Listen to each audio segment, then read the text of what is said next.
Space exploration is one of the most fascinating endeavors that the human species is capable of. To think that we humans, who just around 100 years ago started using electricity, are now capable of studying distant stars, planets, and mysterious black holes, and even venturing out into space, is mind-blowing.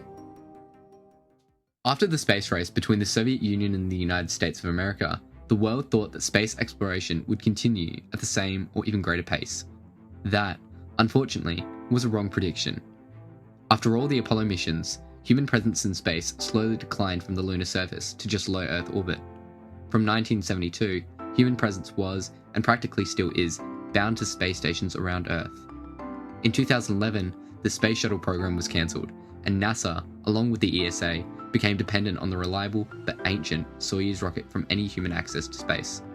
I don't need to tell you that for all space enthusiasts, this was very disappointing. For a few years, all activity around human spaceflight was astronauts riding tiny Soyuz capsules to the ISS. Although China started this human spaceflight program, they weren't very keen on taking Western astronauts. Things didn't look good. That is, until SpaceX came along. SpaceX is a private aerospace company founded in 2002 by Elon Musk.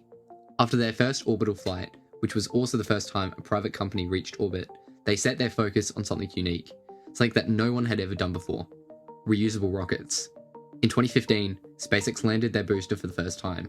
At the time, nobody believed that this was possible, but through many trials and massive engineering efforts, they made their first stage reusable. To this day, SpaceX has been reusing the orbital rockets for around 8 years without any serious competition. Although this feat of engineering was and still is remarkable, SpaceX reuses only the first stage. The second stage is expanded. Plus, the Falcon 9 and Falcon Heavy fairings are still very conventional with their size parameter and capacity. Musk needed something new, something that can be reused and has the capacity to get people to Mars. A fully reusable rocket is the holy grail of rocketry.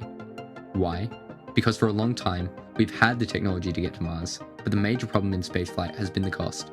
We don't have the needed incentive to explore space as we did during the Cold War. By creating a fully reusable system with large cargo capacity, we can rapidly lower the cost to orbit. Introducing Starship, the world's first fully reusable rocket. Starship is a brainchild of Elon Musk. Its main differences from conventional rockets are full reusability, interplanetary capabilities, and immense cargo capacity. The Starship system consists mainly of 3 parts: the first stage, or Super Heavy booster, second stage, which is also called Starship, and Stage 0, as Musk calls it, is all the ground infrastructure needed to support all the operations. Stage 0 consists of a few main elements: launch mount, which supports the whole rocket in a vertical position and delivers fuel to the Super Heavy. Then the launch tower, which is 146 meters, 480 feet tall, and has a QD arm and chopstick attached to it.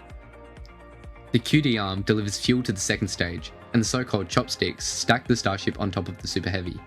Those chopsticks are supposed to catch the Super Heavy booster. Last but not least, the water deluge system ensures that when the 33 Raptor engines ignite, the rest of the infrastructure isn't destroyed into oblivion. Now, let's get more into the engineering of Starship. The first stage, Super Heavy booster, will lift the Starship from the launch pad and help it through the densest part of the Earth's atmosphere. It is 71 meters or 232 feet tall and 9 meters or 29.5 feet in diameter.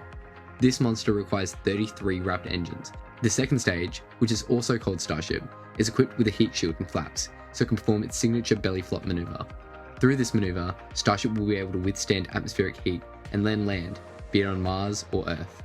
The heat shield that will help it survive the re-entry consists of 18,000 pieces of heat tiles in hexagonal shapes. They're made from a material called phenonic impregnated carbon ablator.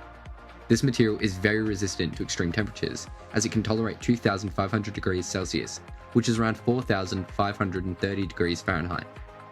Starship should have 9 engines, 3 sea-level Raptors, and 6 RVACs, which are modified for better efficiency in the vacuum of space. The vehicle is made from stainless steel, although in the early design it was supposed to be made out of carbon fiber. The vehicle is 50 meters or 165 feet long, and 9 meters or 29.5 feet in diameter. Starship's payload capacity is supposed to be about 150 tons to low Earth orbit. This is an unprecedented capacity for a rocket. For comparison, Falcon Heavy has a payload capacity of 64 tons to low Earth orbit, and even the legendary Saturn V delivered a maximum of 141 tons to low Earth orbit, with much smaller space for payload and without being reusable. SpaceX started construction work around Boca Chica, Texas in the year 2015, mostly out of view of the public eye. This was until their first presentation on Starship, held in Adelaide in 2016. At the time, it was called the Interplanetary Transport System, and then BFR, before it settled on Starship. In 2018, they started constructing basic facilities, and a year later, first testing began. Boca Chica, Texas is located near the small city of Brownsville, which lies in South Texas, very close to the Mexican border. Here you can see Starbase, and very close to it, we have the launch site. Testing really went into overdrive with the Starhopper prototype.